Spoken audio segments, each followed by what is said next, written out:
नहीं, नीरज सिंह पिछले कई सालों से खासकर हम लोग देख रहे हैं कि भाई नीरज सिंह का टैंकर से आप पानी सप्लाई कर रहे हैं, फॉगिंग मशीन चल रहा है। ये तमाम जब चीजें जब कोई नेता करता है तो लोग आकलन लगाते हैं कि भाई ये भी इस बार विधानसभा के दावेदार हैं। तो आप दावेदार हैं? कौन चुनाव लड़ेगा नहीं लड़ेगा वो पार्टी जानती है। मन में तो है, इसलिए हर कार्यकर्ता नहीं जब राजनीति पार्टी ज्वाइन करता है तो उसका लक्ष्य देखिए होता है मन की बात। सांसद और विधायक नहीं, बनना। निश्चित रूप से सभी कार्यकर्ताओं को मन में होना चाहिए कि मुझे भी एक चुनाव लड़ने का मौका मिलना हुए हैं। चाहिए। सबसे ज्यादा दिक्कत आपकी पार्टी में जो पहले से दावेदार हैं उन लोगों को है, और वो कहते हैं कि देखिए हम तो लंबे समय से संघर्ष कर रहे हैं और ये नए नए आए और किस तरीके से एकदम आयुष्मान रथ चल रहा है, टैंकर सेवा चल रहा है। और काम करने की जहां तक बात है तो काम तो कोई भी व्यक्ति कर सकता है, पार्टी ने किसी को रोका नहीं है। सवाल है कि क्या आप दावेदारी पेश करेंगे औपचारिक रूप से? किसी ने दावेदारी पेश कर दिया और हम बहुत अपने आप को बोलते हैं कि हम महान हैं तो हमको टिकट मिल जाएगा, ऐसी कोई बात नहीं है। देखिए पार्टी बहुत ही लोकतांत्रिक तरीके से, ये पार्टी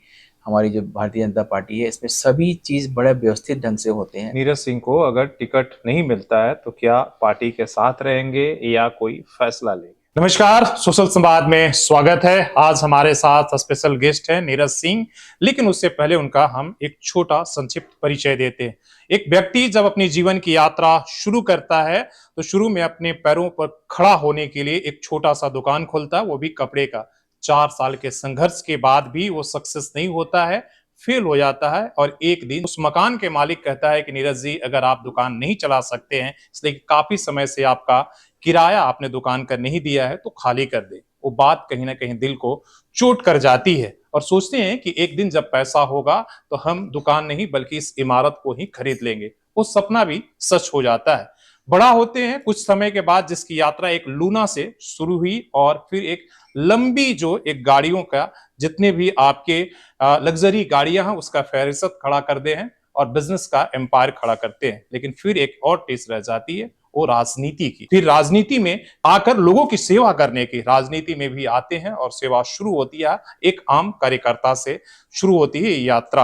आपको पता ही है कि जब भी कोई राजनीति में आता है तो उसे कहीं ना कहीं जनप्रतिनिधि बनने का लक्ष्य होता है और उसके लिए कोशिश भी करता है। पिछले कई सालों से इनकी कई सारी सेवाएं चल रही है और उससे तमाम तरह के लोग अटकलें भी लगा रहे हैं कि क्या नीरज सिंह इस बार विधानसभा चुनाव में दावेदारी पेश करेंगे, क्या चुनाव लड़ेंगे। इन तमाम तरह के सवाल कहे जा रहे हैं और चर्चा भी आप सुन रहे होंगे। इन्हीं चर्चाओं के बीच आज हमारे साथ नीरज सिंह हैं और मौका विधानसभा चुनाव का चल रहा है। एक तरीके से चुनाव का प्रचार प्रसार भी शुरू हो गया है और जितने भी दावेदार हैं अपनी दावेदारी पेश करने के लिए चाय की चर्चा से लेकर नुक्कड़ सभाओं तक हो रही है और दिल्ली दौरा भी हो रहा है। बड़े बड़े नेताओं का परिक्रमा भी लोग कर रहे हैं। तो हम सीधे सवाल करेंगे नीरज सिंह से, इन तमाम चीजों में वो किस तरीके से इसके तैयारी कर रहे हैं और जनप्रतिनिधि बनना क्यों जरूरी है। तो सबसे पहले आपका स्वागत करते हैं। धन्यवाद। और सवाल जैसे हमने कहा कि कई हम आपके लिए हैं, लेकिन सवाल पहला यही कि चुनाव की तैयारी कैसी चल रही है? देखिए सबसे पहले तो मैं बोलूँगा कि चुनाव की तैयारी जो है, हमारी पार्टी किसी भी चुनाव को हल्के में नहीं लेती है। भारतीय जनता पार्टी, जैसा हम लोग जानते हैं और हम लोग पार्टी के एक कार्यकर्ता है, कि विश्व की सबसे बड़ी पार्टी है जिसके कि प्राथमिक सदस्यों की संख्या लगभग 20 करोड़ है। इतनी बड़ी पार्टी जो विश्व में इकलौता एक ऐसी पार्टी है, तो हम तो हमेशा चुनावी मोड में रहते हैं। पार्टी हमेशा चुनावी मोड में रहती है। कार्यकर्ताओं को भी हमेशा बताया जाता है कि आप हमेशा अपनी तैयारी पूरी रखें। अब विधानसभा की चुनाव झारखंड में आ रही है, अभी लोकसभा की चुनाव गई है, विधानसभा की चुनाव आ रही है। इस चुनाव के मद्देनजर पार्टी की जो भी तैयारियां चल रही हैं उसमें हम लोग सभी लोग बढ़ चढ़ कर हिस्सा ले रहे हैं और पार्टी का जैसा निर्देश होगा, पार्टी जैसा बताएगी उस तरह से सभी लोग काम कर रहे हैं, सभी कार्यकर्ता काम कर रहे हैं। हम भी एक कार्यकर्ता, उस कार्यकर्ता ग्रुप में काम करेंगे। नहीं, नीरज सिंह पिछले कई सालों से खासकर हम लोग देख रहे हैं कि भाई नीरज सिंह का टैंकर से आप पानी सप्लाई कर रहे हैं, फॉगिंग मशीन चल रहा है, आयुष्मान कार्ड रथ चल रहा है। ये तमाम जब चीजें जब कोई नेता करता है तो लोग आकलन लगाते हैं कि भाई ये भी इस बार विधानसभा के दावेदार हैं। तो आप दावेदार हैं, क्या दावेदारी पेश करेंगे? देखिए सबसे पहले मैं आपको बता दूं, एक मनुष्य के जीवन में केवल पैसा कमाना, व्यापार को खड़ा कर लेना ही सब कुछ नहीं है। उसकी जीवन तभी पूर्ण होती है जब वो अपना सोशल रिस्पॉन्सिबिलिटी, जो एक समाज के प्रति, जो एक देश के प्रति है, उसको निभाता है, तभी जाके उसका जीवन पूर्ण होता है। तो निश्चित रूप से मैंने लाइफ में बहुत स्ट्रगल किया है और आज भी स्ट्रगल कर रहे हैं हम लोग। बिजनेस में हो चाहे किसी भी प्रकार से, स्ट्रगल तो हमेशा लाइफ में लगा हुआ है। लेकिन समाज के प्रति जो हमारी भागीदारी है, जो हमारी रिस्पॉन्सिबिलिटी है, उसको भी निभाना केवल सिर्फ नीरज सिंह को नहीं, पूरे पूरे देशवासियों को इसके लिए सोचना चाहिए कि अगर एक एक व्यक्ति अगर सोचता है कि हमारी जो सोशल रिस्पॉन्सिबिलिटी है समाज के प्रति या देश के प्रति, अगर हम उसमें कुछ भी कंट्रीब्यूट कर सकते हैं तो निश्चित रूप से हमारा देश जो है, आज जो मोदी जी का सपना है वो सपना और जल्दी साकार होगा। चुनाव लड़ेंगे नहीं, इसलिए कि हम जिस बात को जानना चाहते हैं लोग भी जानने, ये कि चुनाव के पश्चिमी विधानसभा से आप चुनाव लड़ने की तैयारी कर रहे हैं। देखिए, हमारी पार्टी है, मैंने आपको बोला कि विश्व की सबसे बड़ी पार्टी है और इस पार्टी की एक अपनी प्रक्रिया है। कौन चुनाव लड़ेगा नहीं लड़ेगा वो पार्टी जानती है। मन में तो है, इसलिए हर कार्यकर्ता जब राजनीति ज्वाइन करता है तो उसका लक्ष्य होता है मन की बात, सांसद और विधायक बनना। निश्चित रूप से सभी कार्यकर्ताओं को मन में होना चाहिए कि मुझे भी एक चुनाव लड़ने का मौका मिलना चाहिए। तो ये हमारे पार्टी के सभी कार्यकर्ता जो काम करने वाले व्यक्ति हैं, जो काम करते हैं, उनके मन में इच्छा होती है कि पार्टी अगर मुझे लड़ाएगी तो लड़ेंगे। तो उसी तरह से मैं भी एक कार्यकर्ता हूँ। अगर पार्टी की सोच अगर होगी कि फलाने को टिकट देना है, फलाने को चुनाव लड़ाना है, तो निश्चित रूप से जिसको देगी उसके लिए मुझे भी काम करना है। तो इस तरह से कार्यकर्ता होने के नाते मैं सबसे पहले अपने पार्टी के लिए खड़ा हूँ। पार्टी का जो भी निर्णय होता है उसको हमें स्वीकार करना है और उसके लिए हमें सबसे बड़ी हमारी सोच ये होनी चाहिए कि पार्टी हमारी जीते। हमारी ये सोच होनी चाहिए कि पार्टी हमारी जीती तभी तो हमारी जीत होगी। तो हमें तो भी सबसे पहले हम कार्यकर्ताओं को ये सोचना है कि हमारी पार्टी को, जो पार्टी का आदेश होता है, पार्टी का जो भी निर्णय होता है, उस निर्णय को मानना है और पार्टी को जीत दिलाना हमारा सबसे पहला कर्तव्य। यात्रा जैसा हमने आपका डिस्कस किया कि आपने एक छोटी सी दुकान चलाने से यात्रा शुरू किया और आज बिजनेस एम्पायर है, कैसी रही यात्रा? देखिए, सचमुच में ये बड़ा ही मेरे लिए भावुक करने वाला क्वेश्चन है। ये बातें सबके साथ लगी होती है, ये केवल मेरे साथ ही नहीं है। देश के इतने बड़े बिजनेस टाइकून कहे जाने वाले अंबानी भाई, धीरू भाई अंबानी जी, वो भी एक समय में पेट्रोल पंप में पेट्रोल भरते थे। तो स्ट्रगल सबके लाइफ में होती है। हमारी पार्टी आज विश्व की सबसे बड़ी पार्टी है, लेकिन कभी 1 सीट 2 सीट से शुरुआत की थी। आज इतनी हम लोग 350 400 जो भी सीट का हम लोग आज सरकार में हैं। तीसरी बार हमारी सरकार बनी है भारतीय जनता पार्टी की। तो लाइफ में संघर्ष सबके साथ है। उसी तरह से मैं भी संघर्ष किया हूँ लाइफ में, और संघर्ष नहीं करने से आपको बहुत सारी चीज़ें समझ में नहीं आती। आपके इर्द गिर्द क्या होती हैं, क्या घटनाएं हो रही हैं, आपको कैसे लाइफ में चलना है, कौन सा रास्ता चुनना है। तो ये सब संघर्ष जब करते हैं जीवन में, जब संघर्ष का समय होता है, तो आपको समझ में आती है कि मुझे लाइफ में कौन सा रास्ता चुनना है, कौन सा रास्ता मेरे लिए सही है, कौन सा रास्ता गलत है। कि सभी के लाइफ में कभी ना कभी कोई ना कोई संघर्ष किया है और उससे उसको आगे की जो रास्ता है वो उसको पता चलता है कि आगे का रास्ता को कैसे हमको अचीव करना है। मतलब राजनीतिक गुरु कौन रहा, कैसे शुरुआत हुई है? क्या हम लोग तो बिजनेसमैन के रूप में जानते हैं, तो क्या नीरज सिंह राजनीति अभी कुछ दिन से कर रहे हैं, इसलिए कि जब से लोग एक्टिव हुए तब से लोग जान रहे हैं कि भाई देखिए, आप ये कर रहे हैं? आप यूं ही इसको राजनीति कह लें या समाज सेवा कह लें, जो भी कहें आप। मैं पार्टी के साथ जुड़ा हूँ, कई वर्षों से जुड़ा हूँ, लगभग 20-25 साल हो गए मुझे इस पार्टी से जुड़े हुए। और राजनीतिक गुरु की जहाँ तक बात है, तो पार्टी खुद ही हमारी इतनी बड़ी पार्टी है कि हमें सब कुछ सीखने को मिलता है। लेकिन फिर भी किसी न किसी के का स्टार्ट होता है जिसको कि आप अपना आदर्श मानते हैं। तो निश्चित रूप से उस टाइम में मैं पश्चिमी में रहता हूँ और पश्चिमी विधानसभा में मानगो में मेरा फ्लैट है, मैं वहाँ पे रहता हूँ। और हमारे तत्कालीन उस टाइम के विधायक आदरणीय श्री मृगेंद्र प्रताप जी हुआ करते थे और वित्त मंत्री भी थे, झारखंड के पहले वित्त मंत्री थे। उनके कार्यशैली से हम लोग बहुत प्रभावित थे। उनका कार्य करने का तरीका, कार्यकर्ताओं से कनेक्ट होने का तरीका, वो अपने आप में एक बेमिसाल जिसको बोलते हैं ना, वो चीज़ था और हम लोग कनेक्ट हो गए उनसे। और फिर उसके बाद धीरे धीरे हम भी एक्टिव होते गए पार्टी में, धीरे धीरे दायित्व तो मिलता गया और काम करते गए हम लोग। और आज आप देख रहे हैं कि पार्टी भी चाहती है कि हमारे कार्यकर्ता काम करें, लोगों के बीच में जाएं, लोगों की समस्याओं को सुने, उनकी समस्याओं को समझें, फिर उसके हिसाब से उसका निदान करने का कोशिश करें। चौक चौराहों को सुनने को वही मिलता है कि नीरज सिंह जब से एक्टिव हुए हैं, सबसे ज्यादा दिक्कत आपकी पार्टी में जो पहले से दावेदार हैं उन लोगों को है। और वो कहते हैं कि देखिए हम तो लंबे समय से संघर्ष कर रहे हैं और ये नए नए आए और किस तरीके से एकदम आयुष्मान रथ चल रहा है, टैंकर सेवा चल रहा है, मतलब अलग तरीके का इन्होंने, तो लगता है जैसे इनको विधायक की टिकट मिल गया या विधायक बन ही गए। तो वो काफी नाराज हैं वो लोग आपसे। देखिए, इसमें ये एक कॉमन फिनोमेना है ये कहीं भी घर में भी होता है ये चीज़, और ये बाहर भी लोग को ऐसा फील होता है, लेकिन हमारे पार्टी में इस तरह का कोई माहौल नहीं है। अगर किसी ने ऐसा किसी परिप्रेक्ष्य में बोला है तो मैं नहीं जानता हूँ। मेरे सबसे बड़ा अच्छे संबंध हैं, सभी को मैं रिस्पेक्ट करता हूँ, लोग भी मुझे रिस्पेक्ट करते हैं, लोग बहुत चाहते हैं। और काम करने की जहाँ तक बात है तो काम तो कोई भी व्यक्ति कर सकता है, पार्टी ने किसी को रोका नहीं है। तो जिनको भी इच्छा है, ये पार्टी तो मैं बार बार बोल रहा हूँ कि विश्व की सबसे बड़ी पार्टी है, तो ऐसी नहीं बनी है पार्टी। कार्यकर्ता कार्य करते हैं, जन सेवा करते हैं, समाज सेवा करते हैं, तभी तो आज पार्टी का स्वरूप और रूप इतना बड़ा हुआ है। और हमारे देश के प्रधानमंत्री माननीय मोदी जी हमारे प्रधानमंत्री हैं, और उनके कार्यों को देख के हम लोगों को बहुत प्रेरणा मिलती है कि एक व्यक्ति इस उम्र में भी इतना समय देते हैं अपने देश को और अपने पार्टी को। ये मतलब ये बिरले ही किसी व्यक्ति में ऐसा पाया जाता है कि जो व्यक्ति 18 घंटा काम करता हो और फिर भी फ्रेश नजर आता हो। सुबह देखिए तो फिर वही फ्रेशनेस। तो ऐसे व्यक्ति मुझे लगता है कि इस धरती पे बिरले ही कहीं देखने को आपको मिलेंगे। भगवान ने निश्चित रूप से उनको अलग तरीके से बनाया है, और इसीलिए बनाया है कि वो देश की सेवा कर सके, जनता की सेवा कर सके। और दिन रात मोदी जी जब लगे हुए हैं तो हम लोग तो बहुत छोटे कार्यकर्ता हैं, उनके कार्यों से हम लोग प्रभावित होते हैं, प्रेरणा मिलती है, और हम लोग भी काम करने का अपना जो इच्छा शक्ति है हमारा बढ़ते जा रहा है दिन पे दिन। सवाल है कि क्या आप दावेदारी पेश करेंगे औपचारिक रूप से?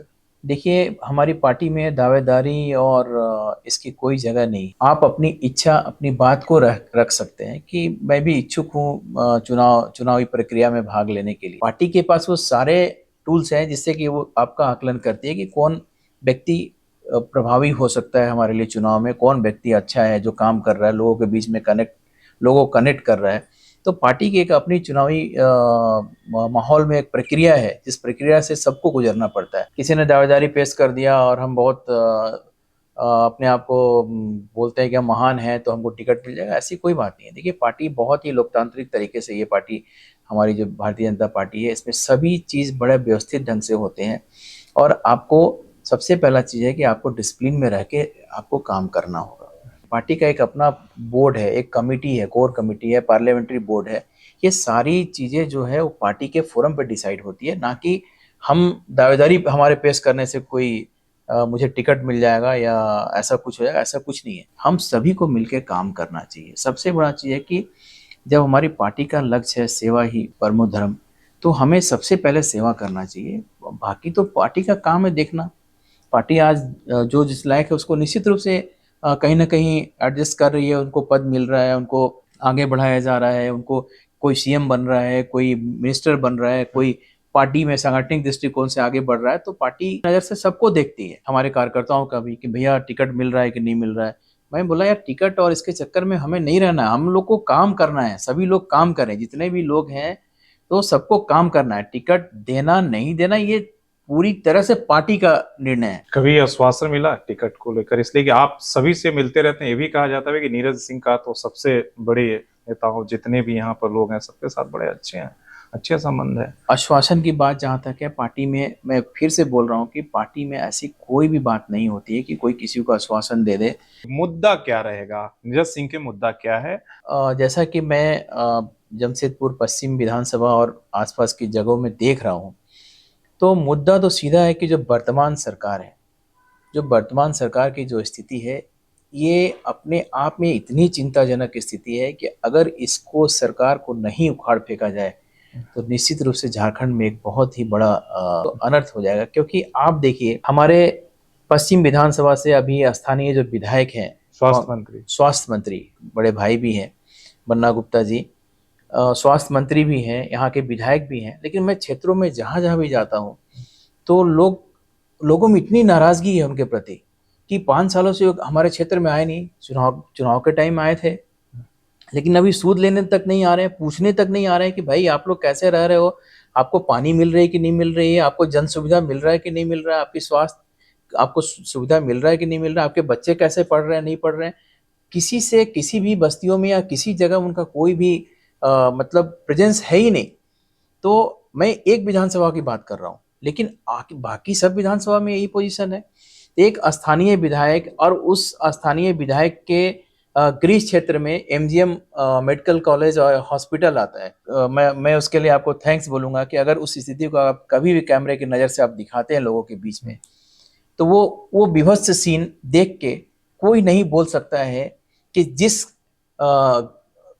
कंस्टिट्यूंसी से वहाँ के विधायक जो कि एक स्वास्थ्य मंत्री हैं और उनके घर की हॉस्पिटल की ऐसी दुर्व्यवस्था है, तो इससे बड़ा और कुछ नहीं बोला जा सकता है कि आप जाएंगे तो लोग ऐसे कॉरिडोर में लेटे हुए हैं, कोई सलाइन का बॉटल पकड़ के अपने पेशेंट को पानी चढ़वा रहा है, बगल में डॉग घूम रहा है, बगल में इतनी गंदगी है, लोगों को बेड नहीं है, लोगों को खाने को नहीं मिल रहा है, लेकिन मरता क्या ना करता। पहले तो मैं कहूँ कि जब वो विधायक थे तो हो सकता है उनको ज्यादा वक्त मिल रहा है, अभी क्या राज्य की जिम्मेदारी है, स्वास्थ्य मंत्री है, तो उस तरीके से वक्त नहीं दे पा रहे हैं। और दूसरा, मानगो में इतना अच्छा काम कर रहे हैं, फ्लाईओवर बनवा रहे हैं, इसके बाद भी आप लोग आलोचना कर रहे हैं। और जब आप एमजीएम की बात करेंगे तो भाई सीधे कहेंगे भाई आपके मुख्यमंत्री थे 5 साल। जब हमारे मुख्यमंत्री थे तो निश्चित रूप से इस राज्य में इतनी डेवलपमेंट की काम हुई है जो कभी नहीं हुई है। 5 साल एमजीएम तो नहीं सुधरा, नहीं, एमजीएम की व्यवस्था भी सुधर गई थी उस टाइम में। उन 5 सालों में आप देखेंगे तो एमजीएम की व्यवस्था बहुत ही हद तक सुधार दी गई थी। और आदरणीय रघुवर दास जी का देन है कि आज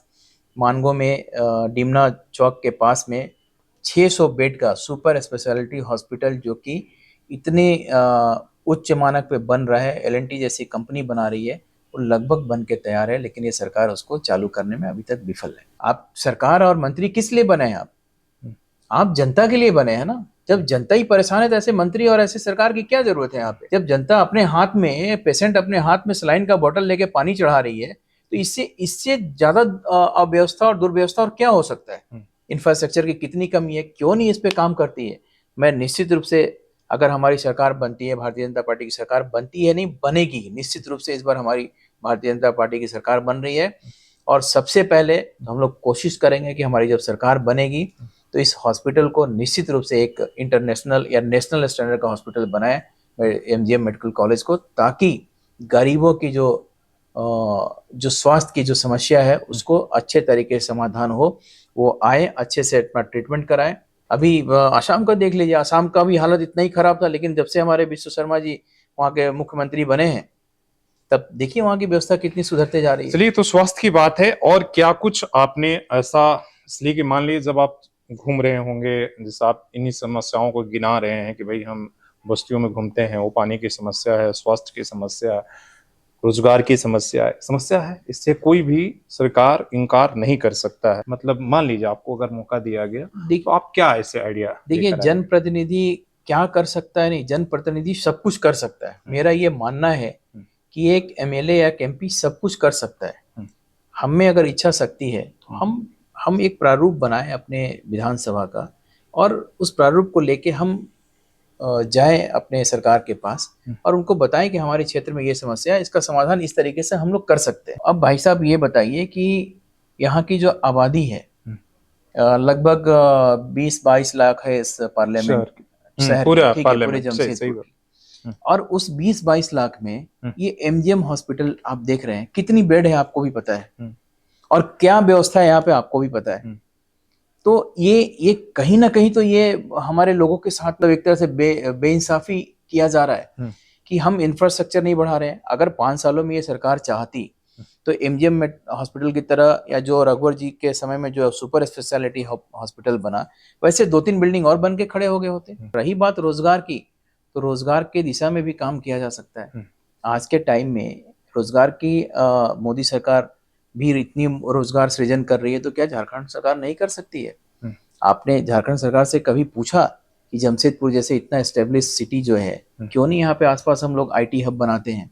क्यों नहीं आईटी पार्क को यहाँ पे इनवाइट करते हैं, आईटी के लोग आए, बड़ी बड़ी जो कंपनियां हैं, आईबीएम है और बहुत सारी जो कंपनियां हैं, अगर वो आ जाएंगी, 10 कंपनी भी आ जाएंगी, तो मेरा ऐसा मानना है कि कम से कम इमीडिएट आपको 1 से 2 लाख लोगों की नौकरी तुरंत मिल जाएगी, जो कि अच्छे क्लास की नौकरी मिल जाएगी। हमारे लोगों को यहाँ से भटकना नहीं पड़ेगा, जो बेंगलोर जा रहे हैं, पुणे जा रहे हैं, चेन्नई जा रहे हैं, दिल्ली जा रहे हैं, गुड़गांव जा रहे हैं, तो उनको कहीं जाने की जरूरत नहीं पड़ेगी, आपको आपके घर में मिल जाएगी। आप अपने परिवार को भी देख सकते हैं और अपना नौकरी भी करें आप आज। तो अगर ऐसी सरकार की अगर मंशा रही, अगर सोच रहती है सरकार की, तो निश्चित रूप से यहाँ पे आईटी पार्क बनाने का कोशिश किया जाता है। मानगो नगर निगम की जब हम बात कर रहे हैं, जब अभी हम पानी की बात करें, फॉगिंग मशीन भी है, सबसे बड़ी जब मानगो की बात होती है ट्रैफिक जाम को लेकर, फ्लाईओवर भी बन रहा है, क्या लग रहा है कि मानगो का समस्या ट्रैफिक की कितनी बड़ी समस्या है और फ्लाईओवर बनने से कितना मानगो को फायदा होने जा रहा है? और देखिए, मानगो की ट्रैफिक की जो समस्या है, निश्चित रूप से ये बहुत बड़ी समस्या है, क्योंकि मैं भी मानगो में रहता हूँ और मुझे पता है अच्छी तरीके से कि मानगो की ट्रैफिक की समस्या कितनी बड़ी समस्या है। क्योंकि मुझे निकलना पड़ता है कभी भी, तो वो टाइम देखना पड़ता है कि मैं इतने बजे निकलूँ तो मैं ट्रैफिक में फंस जाऊंगा, मैं उतने बजे निकलूँ तो ट्रैफिक में फंस जाऊंगा, उस टाइम में निकलना है तो ट्रैफिक नहीं रहेगी।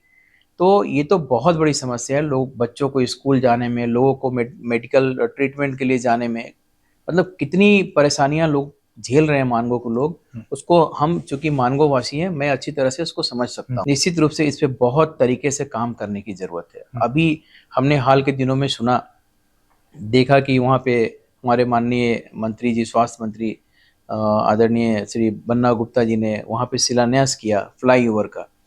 लेकिन जो फ्लाईओवर का उन्होंने अलाइनमेंट लिया है, जो फ्लाईओवर का डिज़ाइन बना है, वो तो अपने आप में एक सवाल खड़ा करता है, क्या ये सफ़ेद हाथी साबित होने वाला है ये फ्लाईओवर? क्यों? निश्चित रूप से, क्योंकि ये 3 बार इसकी अनाउंसमेंट हुई कि आज शिलान्यास होगा, नहीं हुआ, कल होगा, नहीं हुआ, परसों होगा, नहीं हुआ। ये चुनावी माहौल को देखते हुए इन लोगों ने फटाफट इसको नारियल तोड़ा और शिलान्यास कर दिया कि विधानसभा, चलो लोकसभा में तो नहीं कर पाए तो विधानसभा में करते हैं। तो ये मुझे लगता है कि ये आने वाले 10 सालों में भी ये फ्लाईओवर बन के तैयार नहीं होगा।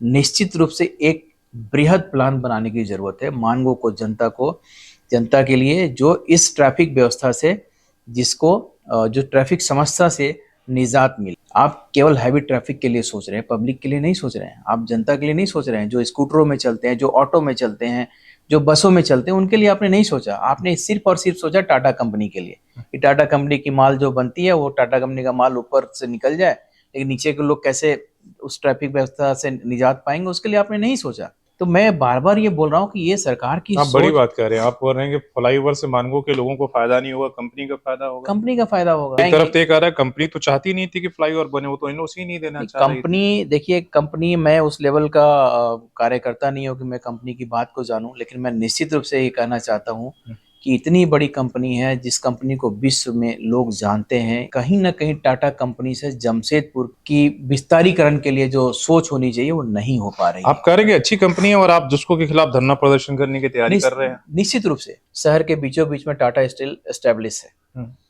और इतनी बड़ी कंपनी जो विश्व की जानी मानी कंपनी है, जिनको कि अच्छे कंपनी के रूप में हम लोग जानते हैं, कहीं ना कहीं जन सेवा में, जन सुविधा देने में कंपनी से चूक होती है। आज इतनी बस्ती बसी हुई है, उसमें लाखों लोग रहते हैं उन बस्तियों में, और उन बस्तियों में आप पीने का पानी तक नहीं पहुंचा पा रहे हैं, और वो पानी, पीने के पानी के नाम पे आप गरीब जनता को बोलते हैं कि 30,000 दो, 40,000 दो, 20,000 रुपए दो, तब आपको कनेक्शन देंगे। दिन भर मशक्कत करने के बाद 300 रुपये कमाता है, उसके घर में 2 बच्चे हैं, वाइफ है, बड़े बुजुर्ग लोग हैं, वो कैसे अपना जीवन यापन करेगा और कहाँ से आपको 30,000 रुपये ला के देगा पानी कनेक्शन के लिए? ये क्या ये जिसको कंपनी को नहीं सोचना चाहिए कि इन गरीबों को हमें पानी का कनेक्शन के लिए पैसा नहीं लेना चाहिए? इतनी बड़ी कंपनी है, अगर उस मद में अगर वो थोड़ा भी खर्चा करेंगे तो मुझे लगता है कि जुस्को की जो कमांड एरिया है, जहाँ पानी की सप्लाई होती है, अगर उनको मुफ्त में कनेक्शन दिया जाए और उनसे मासिक जो पानी का जो शुल्क है वो आप लीजिए, कनेक्शन के लिए 30,000, 40,000, वो उन्होंने एक कोई क्राइटेरिया बनाया है कि स्क्वायर फीट के हिसाब से हम कनेक्शन के पैसे लेंगे। सोनारी के सभी बस्तियों में, निर्मल नगर में है, और आपका बच्चा सिंह बस्ती, उधर में आप कदमा में ले लें तो उधर में है, सोनारी में रूपनगर भी आता है। इतनी समस्या है पानी की, बागे बस्ती है, और आपको उधर में बहुत सारी बस्तियां जहाँ की पानी की इतनी समस्या है, लोग कलप रहे हैं। मैंने जाके उन बस्तियों में घूमा है, लोगों से रूबरू हुए हैं, हम जाके मिलते हैं, लोग मजबूर हैं कि जिसको कि पानी की लाइन नीचे से गई हुई है और उस पाइप में कहीं लीकेज है, उस लीकेज से पानी ऊपर आता है, और वहां पे लोग थोड़ा गड्ढा करके वहां नीचे में कपड़ा डाले हैं और कटोरे से पानी निकाल के अपने घड़े को भरते हैं और अपनी प्यास को बुझाते हैं। तो आप समझ सकते हैं कि विश्व की इतनी बड़ी कंपनी। तो वीडियो देंगे आप? वीडियो एकदम दूंगा आपको। और जमशेदपुर जैसा सिटी, जिसको कि अवार्ड मिल चुका है, हम जिसको अवार्ड जमशेदपुर सिटी को मिल चुका है, यहाँ के जेएनएससी और एमएनएससी और जिसको मिला के अवार्ड मिला है हमारे इस जमशेदपुर सिटी को। लेकिन मैं आपको बोलता हूँ कि सच्चाई इससे परे है। सही से अपना फर्ज अदा नहीं कर पा रहे हैं या दायित्व नहीं निभा रहे हैं, जो जनता के प्रति दायित्व है वो सवाल सही नहीं उठा पा रहे हैं। निश्चित रूप से मैं जो यहाँ के जनप्रतिनिधि हैं उनको उनसे कहीं ना कहीं चूक हो रही है, इस स्थानीय विधायक से कहीं ना कहीं चूक हो रही है। सांसद के साथ रिश्ता कैसा है? नहीं, सांसद जी हमारे आपके साथ कैसा है संबंध? सांसद जी एक ऐसे सांसद हैं कि मुझे लगता है कि इनका रिश्ता किसी के साथ खराब नहीं है। और एक ऐसे मृदुभाषी सांसद मैंने अपने जीवन में नहीं देखा। एक इतने बोल सकते हैं कि इजी अप्रोचेबल, कि कोई भी कभी भी कहीं भी जाके मिल सकता है। हमेशा 24 घंटा सबकी समस्याओं को सुनने को तैयार रहते हैं। तो क्या इन मुद्दों को लेकर आप उनसे आपकी बातचीत नहीं होती है, और क्यों, अगर बातचीत अगर होती है, अगर कंपनी अगर नहीं सुनती है, तो इसको लेकर आप लोग क्यों नहीं धरना प्रदर्शन कर रहे हैं? क्यों नहीं सांसद? निश्चित रूप से देखिए, सांसद एक बड़ा ताकतवर, निश्चित रूप से सांसद से हमारी बात होती है। सांसद इसके लिए प्रयासरत भी हैं कि इस पानी की समस्या को जितनी जल्द से जल्द हो सके, जिसको कंपनी से और सरकार से मिल के बात करके, एक बार दो बार उन्होंने बात भी किया, लेकिन हमेशा जिसको कंपनी दुहाई देती है कि ये सरकार द्वारा रेट फिक्स किया गया है। ये तो आपको सीएसआर की तरह काम करना है, ये तो बहुत ही क्लोज आपके पेरिफेरल एरिया में आता है। ये तो विद इन 2-3 किलोमीटर के एरिया की बात है। 2 से 3 किलोमीटर का जो एक सराउंडिंग एरिया है, अगर उसमें इतनी भयंकर पानी की समस्या है और वो भी गरीब तबके के लोग को, मतलब आप समझ सकते हैं कि एक आम आदमी के जो बंगलों में रहते हैं, अगर उनका 1 घंटा का पानी रोक दिया जाए, 1 घंटा अगर उनके बंगले में पानी बंद कर दिया जाए, तो मुझे लगता है त्राहिमाम हो जाएगा। ठीक है, लेकिन इन गरीबों की कौन सुनेगा, जिनको पीने के लिए पानी नहीं, जिनके बच्चे जब हमारा टैंकर जाता है तो छोटे छोटे बर्तन लेके टैंकर के पीछे दौड़ते हैं, ऐसे लग रहा है कि मानो उनके लिए कोई आइसक्रीम बेचने वाला आ गया या कोई ऐसा चीज लेके आ गया जिसके लिए वो लेने के लिए परेशान है। सिर्फ पीने की पानी के लिए इतनी जद्दोजहद करनी पड़ रही है, तो वैसे बच्चों का भविष्य क्या होगा और वैसे लोगों का जीवन क्या होगा, आप सोच सकते नहीं। इन बातों से कहीं भी इनकार नहीं किया जा सकता है। जो आप बात बता रहे हैं कोई अपवाद नहीं है, ये सारी चीजें हो रही हैं और इन चीजों को कई बार मुद्दों को उठाया भी गया है। हालांकि राजनीति में कितना महत्वपूर्ण होता है, नेताओं के लिए सिर्फ चुनाव आते हैं तो इस पर चर्चा होती है, लेकिन बात जन मुद्दों के बाद फिर वहीं पर है। बात यह कि चुनाव लड़ने को लेकर दिक्कत कहां पर आ रही है? देखिए, आप मुझे बहुत घुमा फिरा के पकड़ने की कोशिश कर रहे हैं, लेकिन मैं आपको साफ साफ शब्दों में बता देना चाहता हूं कि किसी भी काम को करने के लिए कोई ऐसा जरूरी नहीं है कि आपको विधायक बनना ही जरूरी है। लेकिन जनप्रतिनिधि जरूरी है ना। जनप्रतिनिधि तो अगर आपको जनता चाहती है तो आप जनप्रतिनिधि हैं। विधायक बनने का मतलब आपको इच्छा शक्ति भी काम करने के लिए होनी चाहिए। आपको लोगों के लिए काम करने का इच्छा शक्ति होना चाहिए। आप बताइए, एक जनप्रतिनिधि, इतनी पानी की समस्या है, मेडिकल कॉलेज में इतनी मशीनें खराब पड़ी हुई हैं, जिसको हम लोग वेंटिलेटर बोलते हैं।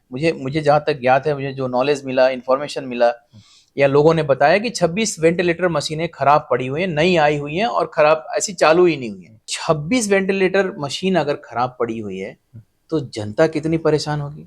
सरकार के पैसे लगे हुए हैं उसमें, तो आप सोच सकते हैं कि 26 वेंटिलेटर मशीनें, नई मशीनें आके बेकार पड़ी हुई हैं और एक तरफ हमारे आदरणीय बड़े भाई बन्ना गुप्ता जी के बंगले को, उनको एक नया घर अलॉट होता है और उस घर को रातों रात बंगला का रूप दिया जाता है।